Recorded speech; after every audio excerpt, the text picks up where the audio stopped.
Hello friends, NPS study centre में आपका स्वागत है। आज हम फिर से एक सेशन एनटीपीसी का लेके आए हैं जो ओरिजिनल पेपर का एनालिसिस करवाया जा रहा है। इसी तरीक़ा से अगर हम बात करेंगे आज एनटीपीसी का 6/4/2021 का एनालिसिस करेंगे और इसका पीडीएफ का बात करिएगा तो पीडीएफ आपको टेलीग्राम चैनल पर भेज दिया जाता है। अगर नहीं जुड़े हैं टेलीग्राम चैनल से तो इसका डिस्क्रिप्शन बॉक्स में लिंक दिया हुआ है, टेलीग्राम चैनल से जुड़ सकते हैं। साथ में इस चैनल से जुड़िए एसएससी का भी प्रीवियस पेपर जो ओरिजिनल है उसका भी एनालिसिस कराया जा रहा है, जो वर्तमान में अभी एमटीएस चल रहा है। और इसी तरीक़ा से रेलवे का एनटीपीसी और एनटीपीसी के बाद आगे ग्रुप डी का भी एनालिसिस करवाया जाएगा, जो हूबहू ओरिजिनल पेपर से ही पूछा गया है और ओरिजिनल पेपर ही एनालिसिस करवाएंगे। तो चलते हैं, सेशन को आज स्टार्ट करते हैं। सेशन में आज पहला प्रश्न देखिएगा। पहला प्रश्न में बोला गया है, इस प्रश्न में देखिएगा बोला है कि कौन सा एक आउटपुट डिवाइस है, कौन सा एक आउटपुट डिवाइस है। तो कौन सा एक आउटपुट डिवाइस है, तो प्रिंटर एक आउटपुट डिवाइस है। अगर हम बात करेंगे प्रिंटर, तो प्रिंटर को ही हम बोलते हैं प्लॉटर। क्या बोलते हैं, तो प्लॉटर भी बोलते हैं किसको, तो प्रिंटर को ही बोलते हैं। प्लॉटर के साथ साथ अगर स्पीकर भी लीजिएगा तो स्पीकर भी एक आउटपुट डिवाइस हो जाता है, स्पीकर भी एक आउटपुट डिवाइस हो जाता है, स्पीकर आउटपुट डिवाइस हो गया। अगर बात करिएगा माउस का, तो माउस और MIC और OCR, माउस MIC और OCR पड़ता है इनपुट डिवाइस। कौन सा है, तो इनपुट डिवाइस है, इनपुट डिवाइस है। अगर बात करिएगा इनपुट डिवाइस में एक स्कैनर भी आता है, स्कैनर भी आता है इनपुट डिवाइस में। तो आपसे पूछा था कि आउटपुट डिवाइस कौन सा है, तो प्रिंटर हो जाएगा आउटपुट डिवाइस, प्लॉटर हो जाएगा आउटपुट डिवाइस, स्पीकर हो जाएगा आउटपुट डिवाइस। और इनपुट में पूछेगा तो माउस हो गया, MISCR हो गया, और OCR होता है जो इनपुट डिवाइस में आता है। और साथ में एक स्कैनर का भी याद रखिएगा जो इनपुट डिवाइस में ही आता है। तो इसका राइट आंसर हो जाएगा ऑप्शन नंबर ए, प्रिंटर। इसका राइट आंसर हो जाएगा क्या सी, प्रिंटर। अगले प्रश्न देखिएगा, अगले प्रश्न में बोला गया है, इस प्रश्न में बोला गया है कि बताइए कि यूराल पर्वतमाला किसको किसको से अलग करता है। तो यूराल पर्वतमाला करता है एशिया और यूरोप को अलग करता है, एशिया और यूरोप को यूराल पर्वतमाला अलग करती है। तो इसका राइट आंसर हो जाएगा ऑप्शन नंबर 4। अगले प्रश्न देखिएगा, इस प्रश्न में बोला गया है, बोला है कि बताइए भारतीय संविधान की किस धारा के अंतर्गत राज्यों के अंतर्राष्ट्रीय शांति और सुरक्षा संबंधी दायित्व का उल्लेख करता है। बोला है भारतीय संविधान की किस धारा के अंतर्गत राज्यों के अंतर्राष्ट्रीय शांति एवं सुरक्षा संबंधी दायित्व का उल्लेख करता है। तो उल्लेख करता है राज्य के नीति निर्देशक तत्व। राज्य के नीति निर्देशक का दायित्व बनता है कि शांति और सुरक्षा संबंधी, मतलब कि अंतर्गत राज्यों के अंतर्राष्ट्रीय शांति और सुरक्षा संबंधी दायित्व का उल्लेख करता है। अगर हम DPSP का बात करिएगा तो DPSP जो लिया गया था वो लिया गया था आयरलैंड से। कहाँ से, तो आयरलैंड से DPSP लिया गया था। अगर बात करेगा कि इसका भाग किस में दिया हुआ है, तो भाग जो दिया गया है वो भाग 4 में DPSP देखने को मिलेगा। अगर आर्टिकल अनुच्छेद का बात करेगा तो अनुच्छेद आपको 36 से 51 तक आर्टिकल देखने को मिलेगा। तो 36 से 51 तक हो गया अनुच्छेद, भाग नंबर 4 में दिया गया है। और नीति निर्देशक तत्व लिया गया है कहाँ से, तो आयरलैंड के संविधान से लिया गया था। तो इसका राइट आंसर हो जाएगा ऑप्शन नंबर 1। अगर हम मौलिक अधिकार का बात करते हैं तो मौलिक अधिकार को लिया गया था अमेरिका से, मौलिक अधिकार को अमेरिका से लिया गया था। अगर बात करिएगा तो भाग किस में है, तो भाग आपको 3 में देखने को मिलेगा। अगर बात करेगा मौलिक अधिकार के, तो मौलिक अधिकार का जो अनुच्छेद दिया गया है, अनुच्छेद 12 से 35 तक जिक्र किया गया है। 12 से 35 तक मौलिक अधिकार का जिक्र किया गया है। और मौलिक अधिकार कहाँ से, तो अमेरिका के संविधान से लिया गया है। अगर हम बात करते हैं मौलिक अधिकार में, एक आर्टिकल पड़ता है 32 जिसको हम संवैधानिक उपचारों का अधिकार कहते हैं। इसी आर्टिकल को BR अम्बेडकर जी ने बताए थे, संविधान की आत्मा बताए थे। आर्टिकल 32 को, अनुच्छेद 32 को संविधान का आत्मा बताए थे। तो आपसे प्रश्न पूछा जा सकता है कि बताइए कि कौन ऐसा मौलिक अधिकार को BR अम्बेडकर जी ने संविधान का आत्मा बताया था। तो आर्टिकल 32 को संविधान का आत्मा बताए थे। अगर हम मौलिक कर्तव्य का बात करिएगा तो मौलिक कर्तव्य लिया गया था रसिया से, मौलिक कर्तव्य लिया गया था रसिया से। अगर प्रस्तावना का बात करेगा तो प्रस्तावना आपको लिया गया था USA से, प्रस्तावना USA से लिया गया था। अगर हम प्रस्तावना का ही अगर बात करते हैं तो प्रस्तावना में 3 शब्द जोड़ा गया था। एक जोड़ा गया था समाजवादी, एक था समाजवादी। अगर हम बात करेंगे समाजवादी के बाद एक था धर्मनिरपेक्ष और एक था अखंडता, धर्मनिरपेक्ष और अखंडता। अगर हम बात करते हैं कि तीनों को किस संशोधन में, तो इस जोड़ा गया था 42वां संविधान संशोधन 1976 के द्वारा 3 शब्द को प्रस्तावना में जोड़ा गया था। समाजवादी, धर्मनिरपेक्ष और अखंडता को प्रस्तावना में 42वां संविधान संशोधन 1976 के माध्यम से जोड़ा गया। तो इसका राइट आंसर हो जाएगा ऑप्शन नंबर 1। चलेंगे अगले प्रश्न में बोला गया है, इस प्रश्न में बोला गया है कि बुद्ध चरितम नामक महाकाव्य किसने लिखा था? तो लिखे थे अश्वघोष ने। बुद्ध चरितम नामक महाकाव्य अश्वघोष ने लिखे थे। लेकिन गौतम बुद्ध का बात करेगा तो इनका बचपन का नाम था सिद्धार्थ। इनका बचपन का नाम क्या था? तो सिद्धार्थ इनका बचपन का नाम था। अगर हम बात करते हैं कि इनका जन्म कहाँ हुआ था, तो जन्म हुआ था लुम्बिनी में। लुम्बिनी पड़ता है नेपाल में, लुम्बिनी नेपाल में जन्म हुआ था। अगर बात करिएगा कि जन्म हुआ था 563 ईसा पूर्व में इनको जन्म हुआ था। 563 ईसा पूर्व में जन्म हुआ था। अगर हम ज्ञान की प्राप्ति का बात करते हैं तो ज्ञान की प्राप्ति हुआ था बोधगया में। ज्ञान की प्राप्ति हुआ कौन सी नदी पर? तो निरंजना नदी के किनारे। निरंजना नदी के किनारे इनको ज्ञान की प्राप्ति हुआ था बोधगया में। अगर हम बात करते हैं कि पहला उपदेश कहाँ दिए थे, तो ये पहला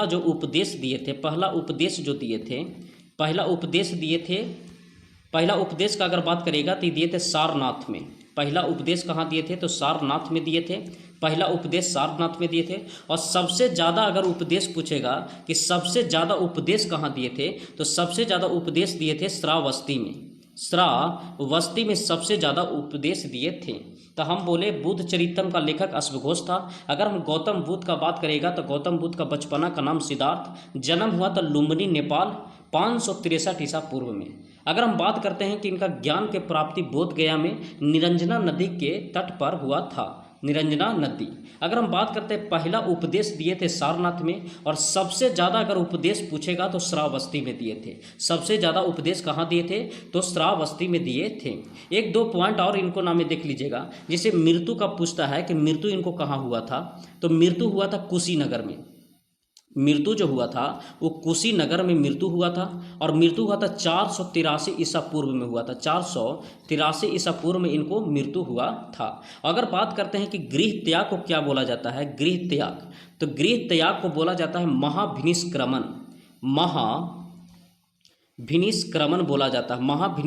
बोला जाता है। अगर यही बात करेंगे कि बताइए मृत्यु को क्या कहा जाता है, तो मृत्यु को कहा जाता है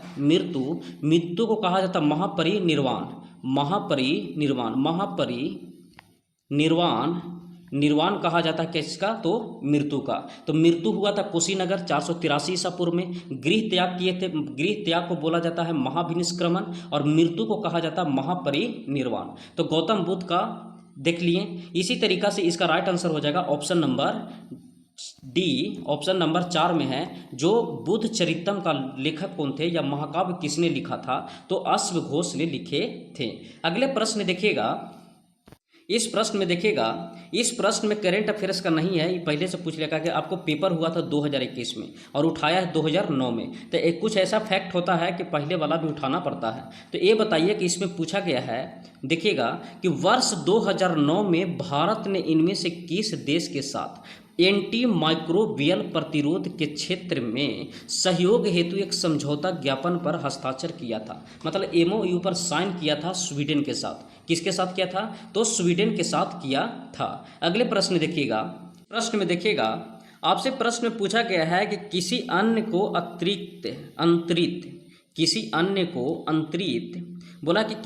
को अंतरित नहीं किया जा सकता और यह व्यक्ति की आय और लाभ पर अध्यारोपित किए जाते हैं, इनका भुगतान करता है। मतलब ये पूछ रहा है कि बताइए कि किसी अन्य व्यक्ति को अंतरित नहीं किया जाता है और ये उस व्यक्ति को आय और लाभों पर आधारित है किए जाते हैं जिनका भुगतान वो खुद करता है, तो उसको हम बोलते हैं प्रत्यक्ष कर। जो डायरेक्ट टैक्स होता है, उसको हम क्या बोलते हैं? तो प्रत्यक्ष कर बोलते हैं।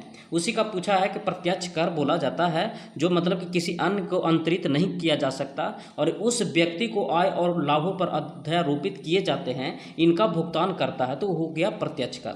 अगर हम अप्रत्यक्ष कर का बात करिएगा तो अप्रत्यक्ष कर होता है जीएसटी। जीएसटी को हम अप्रत्यक्ष कर, जो अप्रत्यक्ष कर जमा होता है जीएसटी हो गया। अगर भारत में जीएसटी का अगर बात करिएगा तो भारत में जीएसटी लागू हुआ था 1 जुलाई 2017 को। 1 जुलाई 2017 को जीएसटी भारत में लागू हुआ। उस समय वित्त मंत्री का अगर बात करिएगा तो उस समय वित्त मंत्री कौन थे, तो उस समय वित्त मंत्री थे अरुण जेटली जी। अरुण जेटली थे उस समय वित्त मंत्री जब लागू हुआ था। तो पूछेगा कि बताइए कि जब भारत में जीएसटी लागू हुआ तो उस समय वित्त मंत्री कौन थे, तो अरुण जेटली जी वित्त मंत्री थे। अगर बात करेगा जीएसटी एक अप्रत्यक्ष कर है। जीएसटी कौन सा कर है, तो अप्रत्यक्ष कर है। अगर बात करेगा कि अभी वर्तमान में कितना कर लग रहा है जीएसटी का, तो इसका टैक्स जो देखिएगा वो 5% है, 12% है, 18% है और 28% है। तो 5, 12, 18 और 28% जो टैक्स लिया जा रहा है और यह एक अप्रत्यक्ष कर है। तो इसका राइट आंसर हो जाएगा ऑप्शन नंबर 3। जो व्यक्ति को डायरेक्ट टैक्स भरना पड़ता है उसको बोलते हैं प्रत्यक्ष कर। क्या बोलते हैं, तो प्रत्यक्ष कर कहते हैं। अगले प्रश्न देखिएगा। इस प्रश्न में बोला गया है कि इनमें से किस भारतीय योजना का वास्तुकार कहा जाता है। बोला है कि इनमें से किसे भारतीय योजना का वास्तुकार कहा जाता है। अगर हम भारतीय योजना का बात करते हैं तो भारतीय योजना जो भारत में सबसे पहले लागू हुआ था, योजना आयोग हुआ था 1950 में। योजना आयोग कब आया था, तो 1950 में आया था। लेकिन पंचवर्षीय योजना का बात करेगा तो पंचवर्षीय योजना आया था 1951 में। और इसी तरीका से आगे भी पंचवर्षीय योजना चला। प्रथम पंचवर्षीय योजना का बात करेगा तो प्रथम पंचवर्षीय योजना जो चला था वो चला था 1951 से 56 के बीच चला था।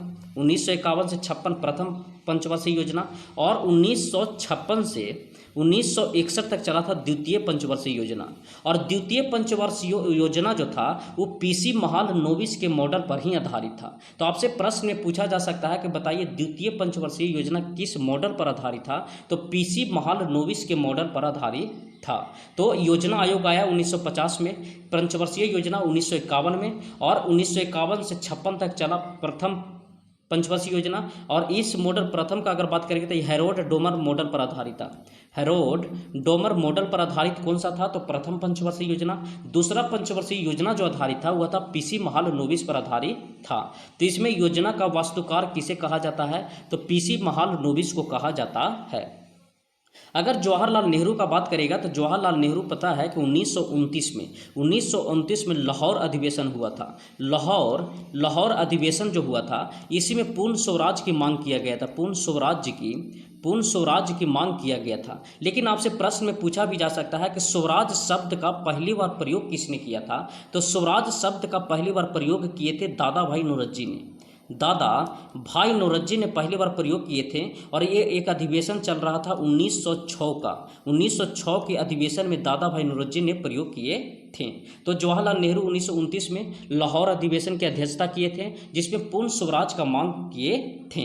अगर जवाहरलाल नेहरू का बात करेगा तो 2 अध्यक्षता और ही किए थे, 1936 और 1937 में भी अध्यक्षता किए थे। 1936 में किए थे लखनऊ की समझौता, लखनऊ की अध्यक्षता, और 1937 में किए थे फैजपुर की अध्यक्षता। तो ये हो गया फैजपुर और ये हुआ लखनऊ का। तो लखनऊ की भी अध्यक्षता किए थे 1936 में, और 1937 में किए हैं फैजपुर की अध्यक्षता किए हैं। तो जवाहरलाल नेहरू के नाम से 3 को कांग्रेस अधिवेशन याद रखेगा, 29, 36 और 37 जो किए थे। तो इसका राइट आंसर हो जाएगा option number A, PC Mahalanobis योजना का वास्तुकार कहा जाता है। अगले प्रश्न देखिएगा। इस प्रश्न में आपसे पूछा गया है कि बताइए कि किस रोग से पीड़ित रोगी नेत्रदान कर सकता है। आपको हम बता देते हैं कि नेत्रदान में होता है कॉर्निया को दान दिया जाता है। कॉर्निया को नेत्रदान में पूछेगा कि आँख का कौन सा भाग को दान किया जाता है, तो कॉर्निया को दान किया जाता है। कॉर्निया को दान किया जाता है। अगर हम बात करते हैं कोई भी व्यक्ति अगर पीड़ित रोगी है तो वो मधुमेह से अगर पीड़ित रहेगा तो नेत्रदान कर सकता है, उसमें कोई समस्या नहीं है। लेकिन बताइए मधुमेह रोग होता है किससे, तो इंसुलिन की कमी के कारण मधुमेह रोग होता है। इंसुलिन की इंसुलिन के कमी के कारण, इंसुलिन की कमी के कारण कौन सा रोग होता है? तो मधुमेह रोग होता है। अगर हम बात करेगा कि इंसुलिन निकलता कहाँ से है, तो इंसुलिन निकलता अग्नाशय से। कहाँ से? तो अग्नाशय से निकलता है इंसुलिन। अगर रेबीज का बात करेगा तो रेबीज है, और रेबीज के साथ साथ हैजा, और हैजा का टेटनस। तो हैजा हो गया, रेबीज हो गया और टेटनस। तो रेबीज हो जाता है जो एक वायरस हो जाता है। रेबीज का अगर बात करिएगा तो रेबीज एक वायरस है, लेकिन ये दोनों है जो ये दोनों है बैक्टीरिया, मतलब जीवाणु है। ये दोनों जीवाणु में आता है। तो हैजा और टिटनेस हो जाता है जीवाणु, और रेबीज होता है जो एक वायरस है। तो आपसे प्रश्न पूछा भी जा सकता है कि रेबीज कौन सा आती है, तो एक वायरस है। क्या है? तो रेबीज वायरस है, हैजा एक जीवाणु जनित रोग है, और टिटनेस भी एक जीवाणु जनित रोग है। अगर हम बात करते हैं हैजा का, तो हैजा का ही बोला जाता है कोलरा। हैजा को ही हम क्या कहते हैं? तो कोलरा बोलते हैं। हैजा को ही क्या कहते हैं? तो कोलरा कहते हैं। तो इसका राइट आंसर हो जाएगा कि पीड़ित रोगी नेत्रदान कर सकता है जब वो नेत्र, मतलब पीड़ित हो किससे? मधुमेह से पीड़ित होना चाहिए, वो नेत्रदान कर सकता है, उसमें कोई भी पाबंदी उस पर नहीं है। अगले प्रश्न देखिएगा। इस प्रश्न में देखिएगा, इस प्रश्न में बोला गया है, बोला है कि बताइए कि स्तूप में निर्मित छज्जे जैसी संरचना को क्या कहा जाता है? तो स्तूप में निर्मित छज्जे जैसी संरचना को हम हर्मिका कहते हैं। क्या? तो हर्मिका कहते हैं। स्तूप में निर्मित छज्जे जैसी संरचना को हम क्या कहते हैं? तो हर्मिका कहते हैं। अगर हम इसी में स्तूप का बात करेगा तो एक सांची स्तूप पड़ता है एमपी में। सांची स्तूप पड़ता है, तो सांची स्तूप पड़ता है एमपी में, मध्य प्रदेश में। और इसको यूनेस्को के साइट में, यूनेस्को का अगर हम बात करेंगे तो यूनेस्को के साइट में जो जोड़ा गया था, वो जोड़ा गया था 1989 में। 1989 में यूनेस्को के साइट में जोड़ा गया है। सांची स्तूप पड़ता है मध्य प्रदेश में। और सांची स्तूप को बनाया था कौन? तो सम्राट अशोक ने बनवाया था। सम्राट अशोक ने बनवाया था। तो सम्राट अशोक ने बनवाया था कौन सा? सांची स्तूप पड़ता है मध्य प्रदेश में, और यूनेस्को के साइट में जोड़ा गया था 1989 में। इसका राइट आंसर हो जाएगा हर्मिका होता है, जो स्तूप में निर्मित छज्जे जैसी संरचना को कहा जाता है। अगले प्रश्न देखिएगा। अगले प्रश्न में बोला है कि बताइए इनमें से किस योजना को आयुष्मान भारत राष्ट्रीय स्वास्थ्य संरक्षण मिशन में विलय कर दिया गया था? बोला कि इनमें से किस योजना का आयुष्मान भारत राष्ट्रीय स्वास्थ्य संरक्षण मिशन में विलय कर दिया गया था? तो विलय कर दिया गया था वरिष्ठ नागरिक स्वास्थ्य बीमा योजना को। वरिष्ठ नागरिक स्वास्थ्य बीमा योजना को आयुष्मान भारत राष्ट्रीय स्वास्थ्य संरक्षण मिशन में विलय कर दिया गया था। आपको बता देते हैं कि स्कीम हो या योजना हो, कोई भी योजना से पेपर एनटीपीसी में 1 से 2 प्रश्न पूछा ही गया है। मिनिमम 1 प्रश्न या बहुत 2 प्रश्न डाल दिया जाता है, जिसमें आपको हर एक सेट में 1 देखने को मिलेगा। अगर हम बता देते हैं इसी तरीक़ा से 4 से 5 योजनाएं हम लिखाते जाएंगे, जो लिखते जाइएगा, और हम डेट लिखेंगे, आप लिख लीजिएगा। जिसमें हम बताए थे कि नमामि गंगे, तो नमामि गंगे योजना जो आया था वो 10 जुलाई 2014 को आया था, जो गंगा नदी को संरक्षण देना था। तो बोलेंगे कि नमामि गंगे कब आया था? तो नमामि गंगे आया था 10 जुलाई 2014 को। नमामि गंगे आया था 10 जुलाई 2014 को आया था नमामि गंगे योजना। अगर हम दूसरा बात करेंगे प्रधानमंत्री जन धन योजना 28 अगस्त 2014 को, 28 अगस्त 2014 को कौन सा आया था? तो प्रधानमंत्री जन धन योजना 28 अगस्त 2014 को आया था, जो परिवार में कम से कम एक बैंक का रहना बहुत ज़रूरी है। तो ये आया था प्रधानमंत्री जन धन योजना। अगर इसी तरीके से बात करेंगे मेक इन इंडिया का, तो मेक इन इंडिया आया था 25 सितंबर 2014 को। 25 सितंबर 2014 को मेक इन इंडिया आया था। अगर हम बात करेंगे मिशन इंद्रधनुष कब आया था? तो मिशन इंद्रधनुष आया था 25 दिसंबर 2014 को। 25 दिसंबर 2014 को आया था कौन सा? तो 25 दिसंबर 2014 को आया था मिशन इंद्रधनुष आया था। अगर बेटी बचाओ बेटी पढ़ाओ का नारा दिया गया था 22 जनवरी 2015 को। 22 जनवरी 2015 को आया था बेटी बचाओ बेटी पढ़ाओ बेटी बचाओ, या बेटी बचाओ बेटी पढ़ाओ का नारा दिया गया था 22 जनवरी 2015 को। इसी में एक और आया था अटल पेंशन योजना। अटल पेंशन योजना 9 मई 2015 को, 9 मई 2015 को आया था 2015 को आया था अटल पेंशन योजना। तो इसी तरीक़ा से 4 से 5 योजनाएं हम बोलेंगे, जो लिख लिया करिएगा, जो रिवीजन भी होगा और साथ साथ में आपको 1 से 2 क्वेश्चन प्रश्न में देखने को मिलेगा जो पेपर आने वाला है।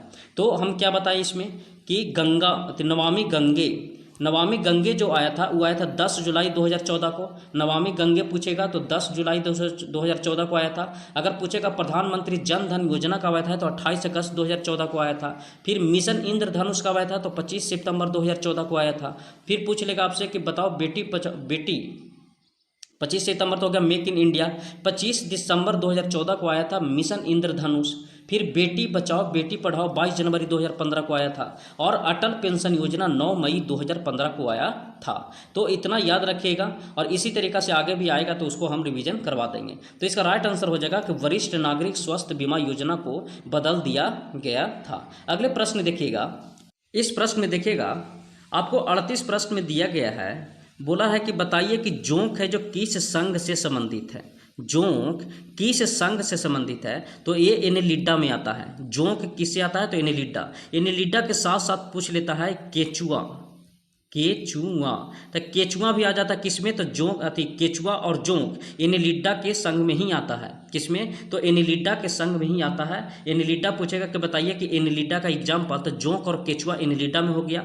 उसी तरीक़े से कभी कभी पूछ लेता प्लेटे हेलमिंथीज, तो प्लेटे हेलमिंथीज में होता है फीता कृमि किससे होता है तो प्लेटे हेलमिंथीज का ही एक संघ है फीता कृमि। अगर हम बात करेंगे फीता कृमि का तो फीता कृमि है प्लेटे हेलमिंथीज का। मुलस्का का अगर बात करिएगा तो मुलस्का को बोलते हैं, मुलस्का जैसे हो गया घोंगा हो गया तो मुलस्का हो गया। मुलस्का में कौन कौन आता है तो घोंगा आता है। घोंगा जो बरसात के दिन में देखिएगा घोंगा हो गया। जो सीप रहता है नदी में वो सीप भी होता है किसमें, या शंख हो गया, ये सब आता है मुलस्का में। मुलस्का शंख कौन कौन हो गया तो घोंगा और सीप और क्या बोलते हैं उसको तो शंख बोलते हैं, वो मुलस्का में आता है। अगर इसी में एक और फेमस बनता है इकाई नोड मेटा, लिख लीजिएगा इकाई नोड मेटा। ये बहुत फेमस क्वेश्चन है। इकाई नोड मेटा किस संघ का है तो ये है स्टार फिश को इकाई नोड मेटा में डाला जाता है। स्टार फिश है जो इकाई नोड मेटा संघ में आता है और यह हमेशा समुद्र में ही रहता है। तो आपसे प्रश्न में डायरेक्ट पूछेगा कि बताइए कि कौन ऐसा संघ है जो हमेशा समुद्र में ही रहता है तो वह स्टार फिश होता है। कौन सा स्टार फिश। और स्टार फिश किस में मिलता है तो इकाई नोड मेटा में मिलता है। तो इसमें जोक पूछेगा कि जोक किस संघ का है तो एनेलिडा का हो गया। फिर प्लेटे एलिमेंथीज का एग्जाम्पल हो गया फीता कृमि। मुलस्का में कौन कौन आता है तो घोंगा और सीप आता है और साथ में शंख आता है। फिर बोलेगा इकाई नोड मेटा में कौन आता है तो स्टार फिश आता है जो हमेशा समुद्र में ही रहता है। अगले प्रश्न देखिएगा। अगले प्रश्न में बोला गया है, अगले प्रश्न देखिएगा आपसे प्रश्न में पूछा है कि दक्षिण भारत में स्थित इनमें से कौन सी पहाड़ी की चोटी को नाम डोडो बेटा रखा गया है। बोला है कि दक्षिण भारत में स्थित इनमें से कौन सी पहाड़ी की चोटी का नाम डोडो बेटा है। तो डोडो बेटा पड़ता है नीलगिरी की पहाड़ियाँ का। नीलगिरी की सबसे ऊंची चोटी को हम बोलते हैं डोडा बेटा। क्या बोलते हैं तो डोडा बेटा है। अगर हम बात करते हैं अन्नामलाई की सबसे ऊँची चोटी का, अन्नामलाई का अगर बात करिएगा तो अन्नामलाई की सबसे ऊंची चोटी को बोलते हैं अनाईमुदी चोटी। अनामुदी चोटी हो गया जो अन्नामलाई पहाड़ी की सबसे ऊंची चोटी हो गया।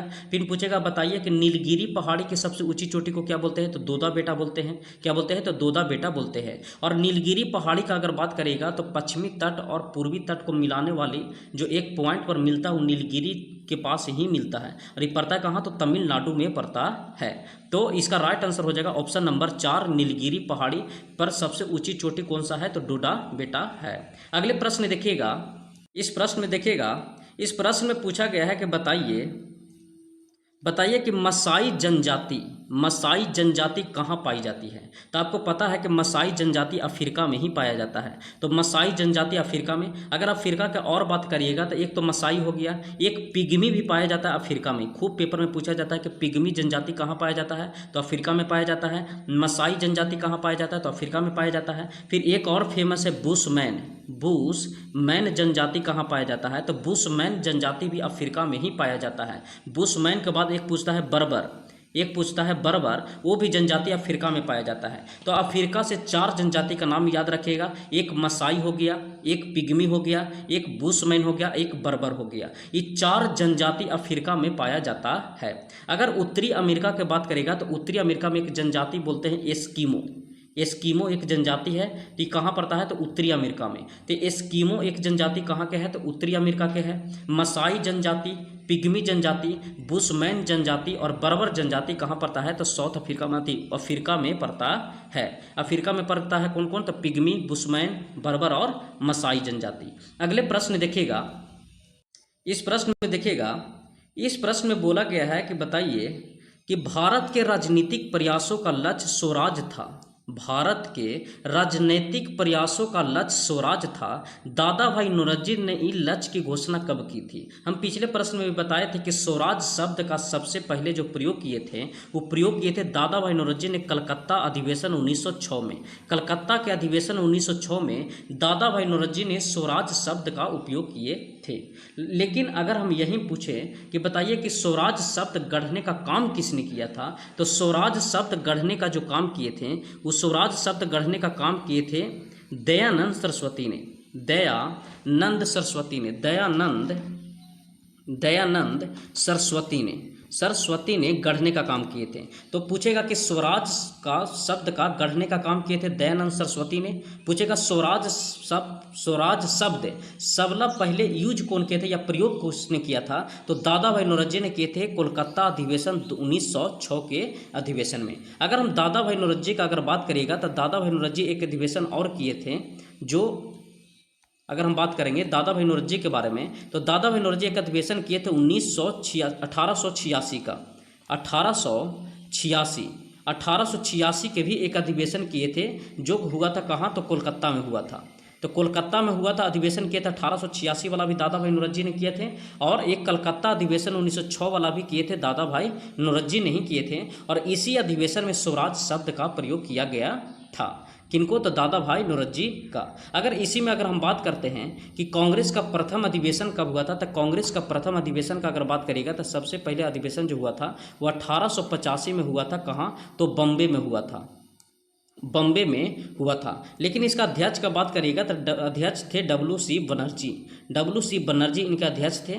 WC बनर्जी अध्यक्ष हो गए। अगर संस्थापक का बात करेंगे कि संस्थापक कौन थे, तो संस्थापक थे A.O. हुम थे। A.O. हुम थे कौन तो संस्थापक। तो A.O. हुम हो गए संस्थापक। अध्यक्ष कौन थे तो WC बनर्जी थे। हेडक्वार्टर कहाँ था तो इसका मुंबई में, मतलब अध्यक्षता कहाँ किया गया था तो मुंबई में किया गया था। इसी तरीक़ा से और पूछ लिया जाता है कि 1885 हो गया, 1886 हो गया, 1887 का भी पूछ लिया जाता है। तो 1887 का अगर पूछेगा तो बताइएगा 1887 जो हुआ था मद्रास में हुआ था, मद्रास में। और मद्रास में किए थे कौन तो सैमुद्दीन बदरुद्दीन तैयबजी या सैमुद बदरुद्दीन तैयबजी ने किए थे। सैमुद्दीन बदरुद्दीन तैयबजी किए थे। और एक अधिवेशन और हुआ था 1888 में। 1888 में हुआ था कहाँ तो प्रयागराज में हुआ था। और प्रयागराज में कौन किए थे तो जॉर्ज यूले किए थे। तो कुछ फेमस है जो राष्ट्रीय कांग्रेस का अधिवेशन याद रखेगा। 85 WC बनर्जी किए थे बम्बई में। अगर वही बोलेगा 86 कोलकाता में दादा भाई नौरोजी ने किए थे। 87 का बोलेगा तो मद्रास में सैमुद्दीन बदरुद्दीन तैयबजी किए थे। और अगर 88 का बात करेगा तो प्रयागराज में किए थे कौन तो जॉर्ज यूले किए थे। लेकिन एक प्रश्न यहाँ से 1 से 2 प्रश्न पूछेगा महिला के बारे में कि बताइए कि भारतीय राष्ट्रीय कांग्रेस का प्रथम महिला अध्यक्ष कौन किए थे तो एनी बेसेंट ने की थी। कौन तो एनी बेसेंट ने की थी। और ये की थी कोलकाता में ही, कोलकाता के ही अधिवेशन किए थे 1917 में। 1917 में एनी बेसेंट भारतीय राष्ट्रीय कांग्रेस का प्रथम महिला अध्यक्षता की थी। और एक पूछता है सरोजनी नायडू के बारे में जो 1925 में भारतीय महिला कांग्रेस अध्यक्ष बनी थी कौन तो सरोजनी नायडू बनी थी। और ये अध्यक्षता की थी कहाँ तो कानपुर में की थी, कानपुर में अध्यक्षता की थी। दोस्त हम बता देते हैं कि जो भी पॉइंट हम बोलेंगे, फैक्ट बोलेंगे, वो लिख लीजिएगा, क्योंकि थोड़ा यहाँ समस्या होता है पूरा वर्ड लिखने में। ठीक है, आपका प्यार मिल रहा है तो इतना फैक्ट लिखने में कोई दिक्कत ना हो रहा है। जहाँ तक बन रहा है वहाँ तक फैक्ट हम लिख दे रहे हैं, और जो बोलेंगे ना वो लिख लिया करिएगा। ऐसा ना हो कि ये ना कहिएगा कि अब लिखने ना या पढ़ने में ना, तो यहाँ थोड़ा कंपटीशन का क्षेत्र है, तो आप मैट्रिक या इंटर का बोर्ड का पेपर नहीं दे रहे हैं कि आपको वर्ड ये सिखलाएंगे हम। बस पॉइंट जो बोलेंगे, फैक्ट बोलेंगे वो लिख लिया करिएगा, और जो जहाँ तक बनेगा उसका हम लिख देंगे। तो चलते हैं अगले प्रश्न में। इसका राइट आंसर हो जाएगा, इसका राइट आंसर हो जाएगा कलकत्ता अधिवेशन 1906 में स्वराज शब्द का प्रयोग किए थे दादा भाई नौरोजी जी ने। अगले प्रश्न देखिएगा, इस प्रश्न में देखिएगा, इस प्रश्न में बोला है कि इनमें से कौन सी प्रणाली विकसित करने के लिए भारतीय अंतरिक्ष अनुसंधान संगठन ने इसरो और France space agency Sinise 2019 Bengaluru के अनुबंध में स्थापित हुआ था। तो आपको बता देते हैं कि एक करंट का पेपर है। इसको लाने का मकसद हमको ये नहीं था कि आपको करंट पढ़ाना था, इसको लाने का मकसद ये था कि इसरो से प्रश्न एनटीपीसी अच्छा खासा बनाया है, इसलिए हम इसरो के पर्पज से ही लाए थे। आपको हम बता देते हैं कि इसरो का जो गठन हुआ था, जो फाउंडेशन बोलते हैं, फाउंडेशन हुआ था 15 अगस्त 1969 को इनका स्थापना हुआ था। किसका? तो इसरो का। अगर बात करते हैं कि इनका हेडक्वार्टर का, तो इनका हेडक्वार्टर आपको देखने को मिलेगा बेंगलुरु में। बेंगलुरु में इनका हेडक्वार्टर देखने को मिलेगा। अगर बोलेंगे कि बताइए पहला अध्यक्ष कौन थे, तो पहला अध्यक्ष थे डॉक्टर विक्रम साराभाई। डॉक्टर विक्रम साराभाई थे, विक्रम साराभाई थे। तो डॉक्टर विक्रम साराभाई प्रथम अध्यक्ष थे। ये हेडक्वार्टर हो गया बेंगलुरु में। इसरो का स्थापना हुआ था 15 अगस्त 1969 को हुआ था। लेकिन पूछेगा कि वर्तमान अध्यक्ष कौन अभी है वर्तमान में, तो वर्तमान में एस सोमनाथ हैं। कौन है? तो एस सोमनाथ हैं, एस सोमनाथ है। तो एस सोमनाथ वर्तमान अध्यक्ष हो गया। प्रथम अध्यक्ष पूछेगा तो विक्रम साराभाई। अगर स्थापना पूछेगा तो 15 अगस्त 1969 मारिएगा, और हेडक्वार्टर पूछेगा तो बेंगलुरु हेडक्वार्टर हो गया। लेकिन इससे एक लेटेस्ट प्रश्न आपको बनेगा कि बताइए कि चंद्रमा पर दक्षिण ध्रुव पर, चंद्रमा के दक्षिणी ध्रुव पर, साउथ पोल पर, अगर साउथ पोल का बात करेगा कि चंद्रमा के साउथ पोल पर चंद्रयान 3 को उतारा गया है, चंद्रयान 3 को उतारा गया है, चंद्रयान 3 को उतारा गया है, जिसमें लैंडर और रोवर को भेजा गया था। लैंडर का नाम रखा था विक्रम। अगर लैंडर का नाम पूछेगा कि लैंडर का नाम क्या था, तो लैंडर का नाम था विक्रम। और अगर रोवर का पूछेगा तो रोवर का नाम था प्रज्ञान। प्रज्ञान था जो रोवर था। प्रज्ञान पूछेगा कि प्रज्ञान तो रोवर था, और लैंडर का नाम विक्रम था। साउथ पोल पर चंद्रमा के दक्षिणी ध्रुव पर उतारने वाले, चंद्रमा के दक्षिणी ध्रुव पर लैंडिंग करने वाले भारत पहला देश बना है। चंद्रमा के दक्षिणी ध्रुव पर लैंडिंग करने वाले भारत पहला देश बना है। जो कौन भेजा था? तो इसरो ने ही भेजा था, चंद्रयान 3। और लैंडर और रोवर को भेजा। लैंडर का नाम रखा गया था क्या चीज़? तो विक्रम। और रोवर का नाम रखा गया था प्रज्ञान।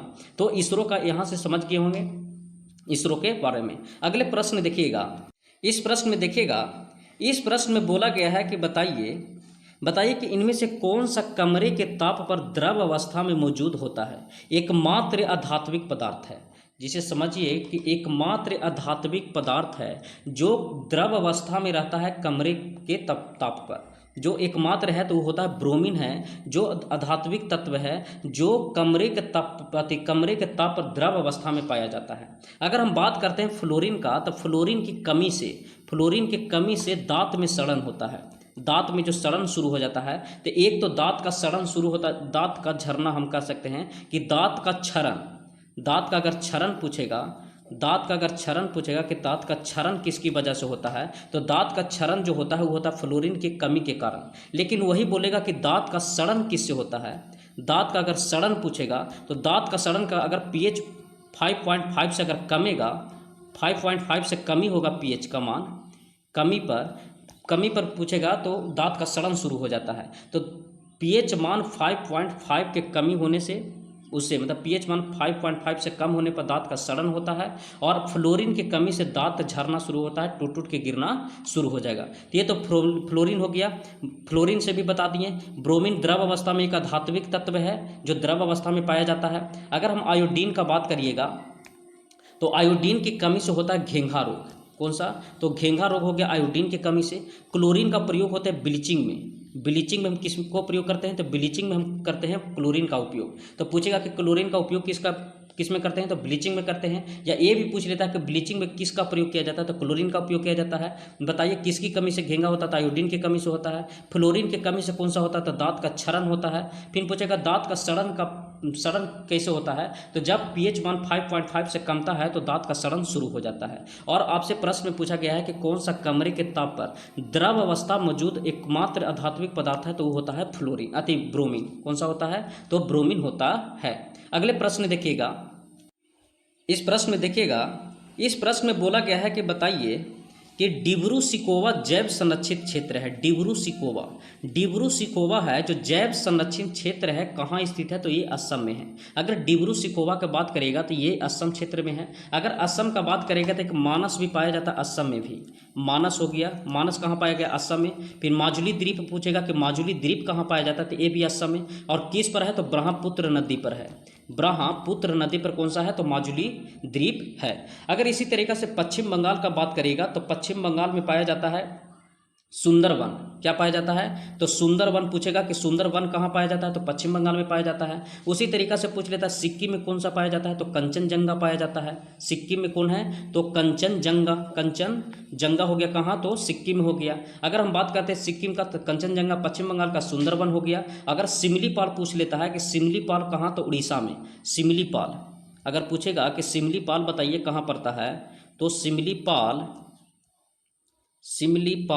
तो सिमलीपाल पूछेगा तो मारिएगा उड़ीसा। सिमलीपाल पाया जाता है उड़ीसा में। और नंदा देवी पूछेगा कि नंदा देवी कहाँ पाया जाता है, ये भी एक जैव मंडल ही है, तो नंदा देवी पड़ता है उत्तराखंड में। नंदा देवी पूछेगा तो उत्तराखंड में हो गया, अगर इसी तरीका से पूछेगा कि नोकरेक कहाँ पाया जाता है, नोकरेक पूछेगा तो नोकरेक मारिएगा मेघालय में। तो आपको हम बताएं कि नंदा देवी पड़ता है उत्तराखंड में, नोकरेक पड़ता है मेघालय में। फिर सिमलीपाल पूछेगा तो उड़ीसा में, पश्चिम बंगाल में पूछेगा तो सुंदरवन, और कंचनजंगा बोलेगा तो सिक्किम में। तो इसका राइट आंसर हो जाएगा डिब्रू-सिकोवा जैव संरक्षित क्षेत्र कहाँ पड़ता है, तो असम में पड़ता है। अगले प्रश्न देखिएगा, इस प्रश्न में बोला गया है कि बताइए कि पिंडरी नदी इनमें से किस स्थान पर अलकनंदा से मिलती है। पिंडरी नदी इनमें से किस स्थान पर अलकनंदा से मिलती है, तो मिलती है कर्णप्रयाग से। कहाँ से, तो कर्णप्रयाग से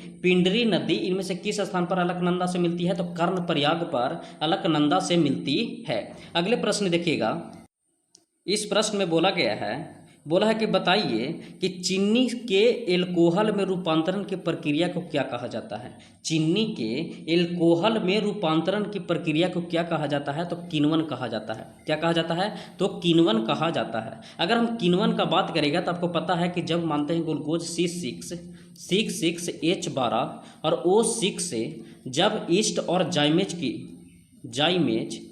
जाइमेज और ईस्ट के उपस्थिति में अभिक्रिया करवाइएगा तो मिलता है एल्कोहल C2H5OH और OH C2H5OH और प्लस CO2 और plus H2O, CO2 plus H2O। फिर से हम बोल देते हैं C6H12O6 को जब जाइमेज और ईस्ट के उपस्थिति में अगर अभिक्रिया करवाइएगा तो मिलेगा आपको C2H5OH और प्लस CO2 और plus H2O, CO2 plus H2O मिलता है। और इस सारा प्रक्रिया जो ओवरऑल हुआ इसी को हम कहते हैं किण्वन अभिक्रिया।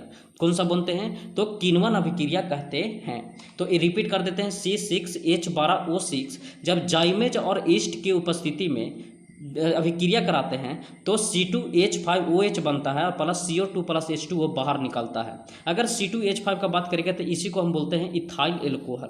यही पीने वाला शराब है, इथाइल एल्कोहल बोलते हैं। लेकिन जहरीली शराब का बात करेगा तो जहरीली शराब को हम बोलते हैं मिथाइल एल्कोहल। जहरीली शराब को क्या बोलते हैं, तो मिथाइल एल्कोहल बोलते हैं। तो ये रिएक्शन याद रखेगा, ये रिएक्शन डायरेक्ट प्रश्न में पूछा जाता है कि बताइए किण्वन अभिक्रिया कौन सा है, तो किण्वन अभिक्रिया है C6H12O6 जब जाइमेज और ईस्ट की उपस्थिति में अभिक्रिया करवाइएगा तो मिलेगा C2H5OH मिलेगा और प्लस CO2 और प्लस H2O बाहर निकलता है और इसी को बोलते हैं इथाइल एल्कोहल कहते हैं। तो इसका राइट आंसर हो जाएगा ऑप्शन नंबर 2 किण्वन विधि। अगर इसी प्रश्न में देखिएगा तो संघनन का अगर बात करिएगा तो संघनन बोलता है जो गैस से द्रव में बदलता है ना, गैस से अगर द्रव का बात करें तो द्रव में बदलता है, उसी को हम बोलते हैं संघनन अभिक्रिया। अगले प्रश्न देखिएगा, प्रश्न में देखिएगा इस प्रश्न में बोला गया है कि मनरेगा योजना के अंतर्गत निम्न में से किस अधिकार को गारंटी दी गई है। मनरेगा योजना के अंतर्गत निम्न में से किस अधिकार को गारंटी दी गई है, तो दिया गया है काम के अधिकार को। किसको? तो काम के अधिकार को गारंटी दी गई है। अगर मनरेगा की बात करेगा तो मनरेगा में काम आपको 100 दिन मिलेगा, 100 दिन का काम मिलेगा। अगर हम बात करते हैं मनरेगा का, तो बात करिएगा कि नरेगा पहले इसका नाम था। इसका पहले नाम क्या था? तो पहले नाम अगर इसका हम बात करिएगा कि पहले इसका नाम क्या रखा गया है, तो पहले नरेगा नाम था। और नरेगा से एक प्रस्ताव लाया गया था अगस्त 2005 में।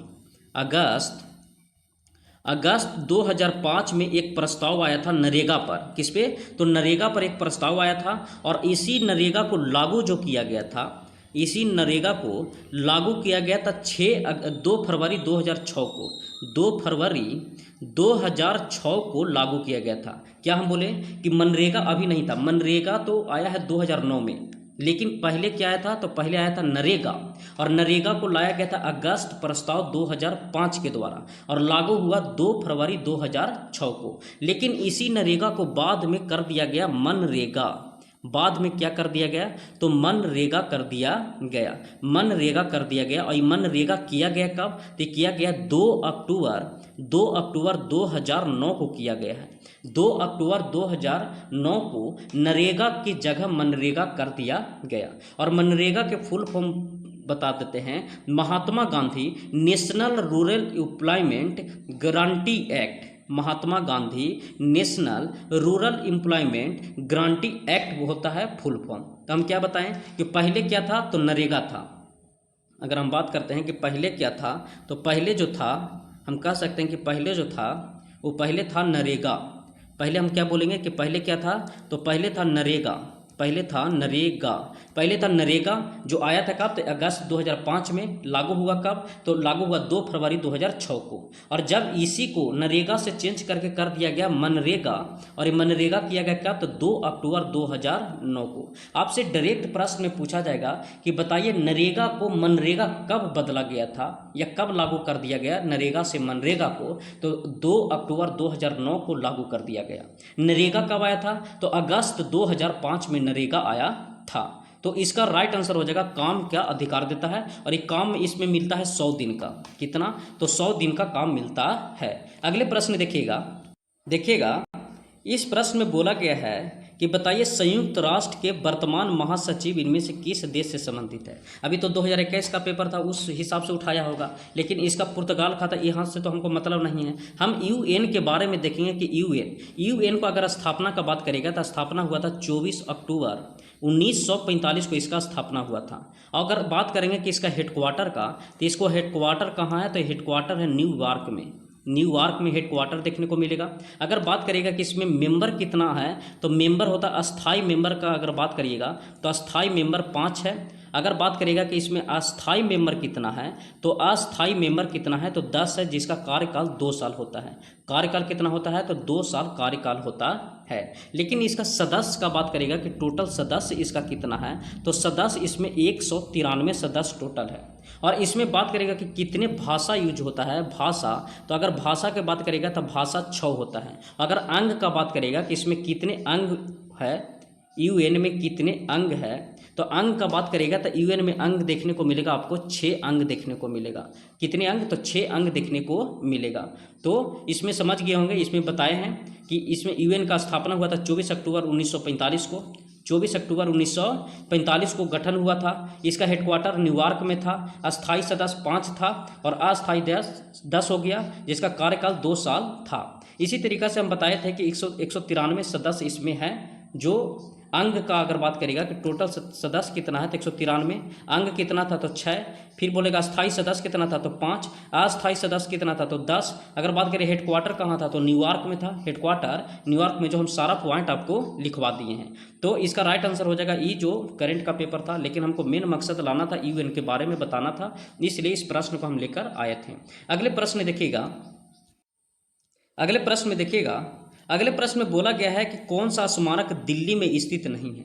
अगर हम स्मारक का बात करेंगे कि कौन सा स्मारक दिल्ली में स्थित नहीं है, तो दिल्ली में स्थित नहीं है पंचमहल।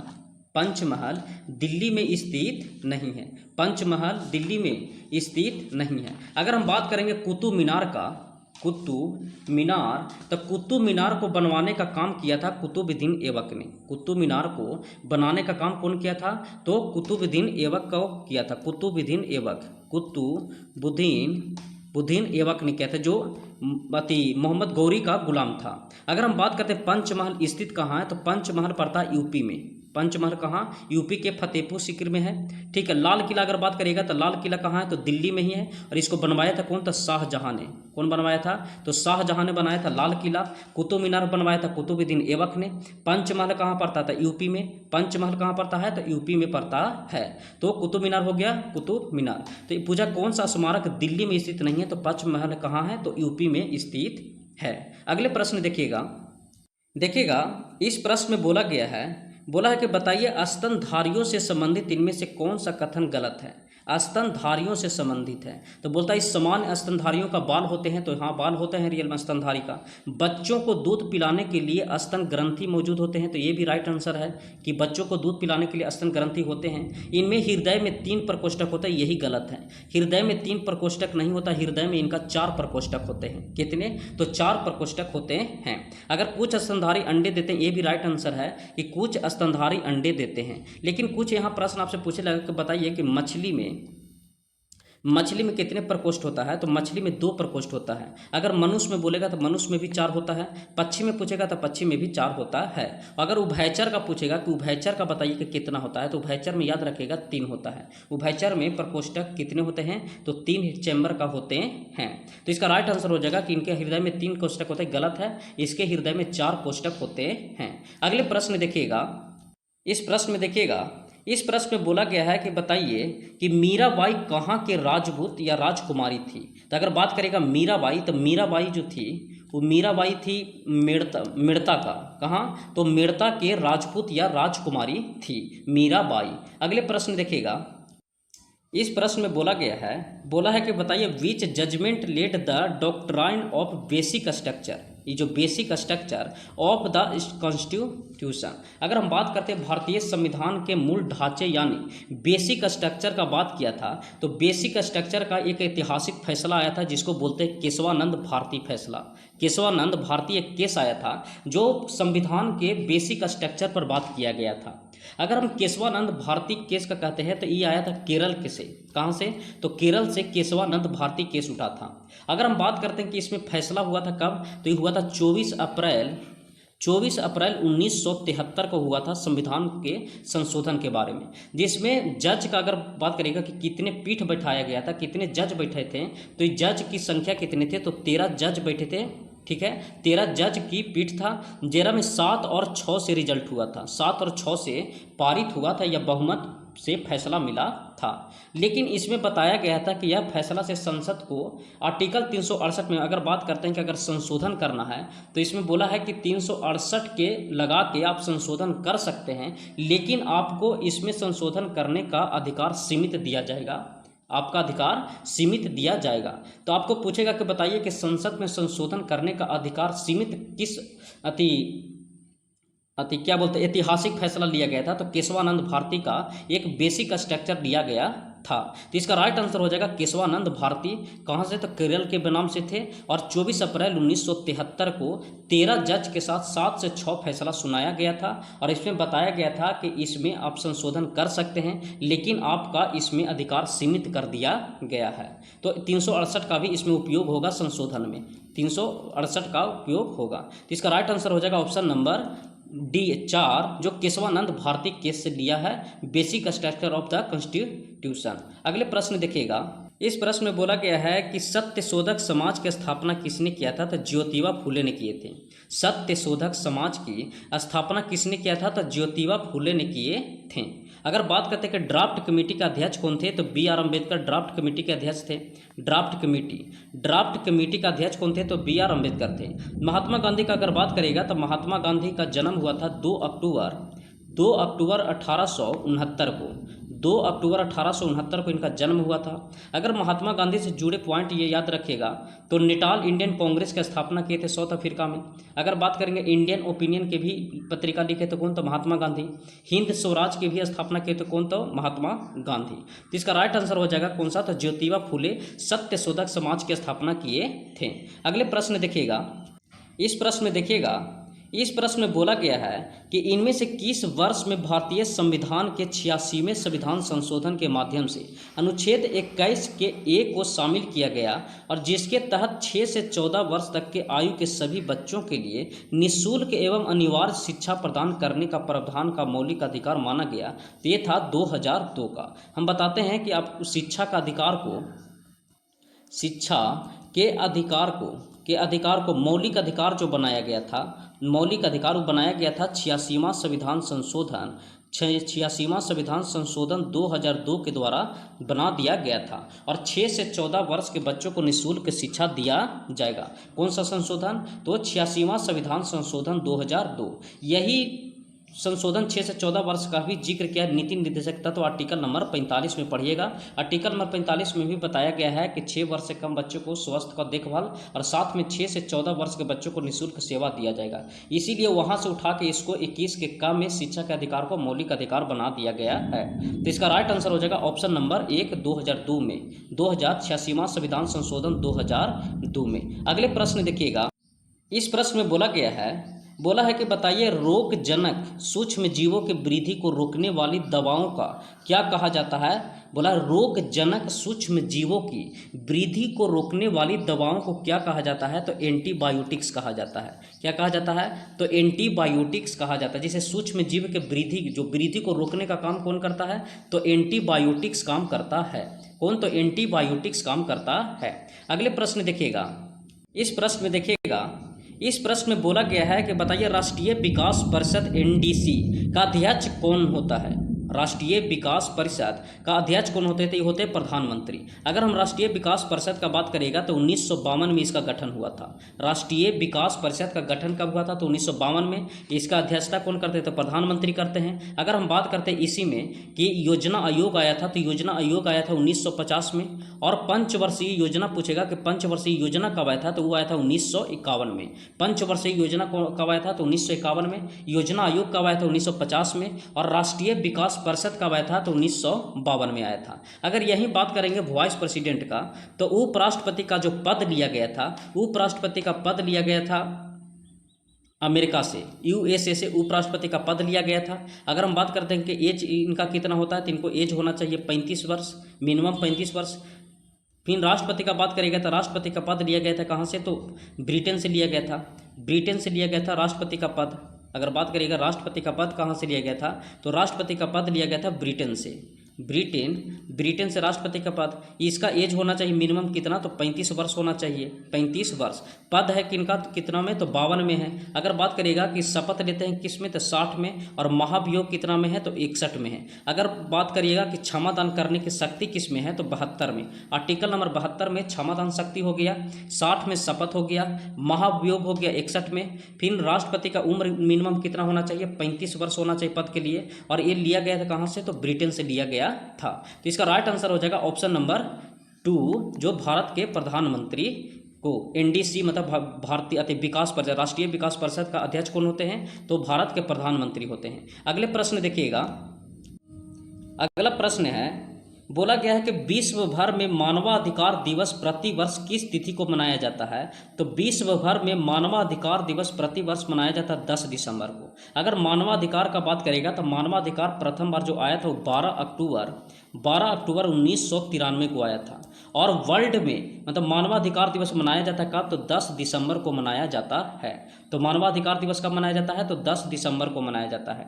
अगले प्रश्न देखिएगा, इस प्रश्न में बोला गया है कि क्षेत्रीय ग्रामीण बैंकों की स्थापना इनमें से किस वर्ष की गई थी, तो क्षेत्रीय ग्रामीण बैंकों की स्थापना किया गया था 1975 में।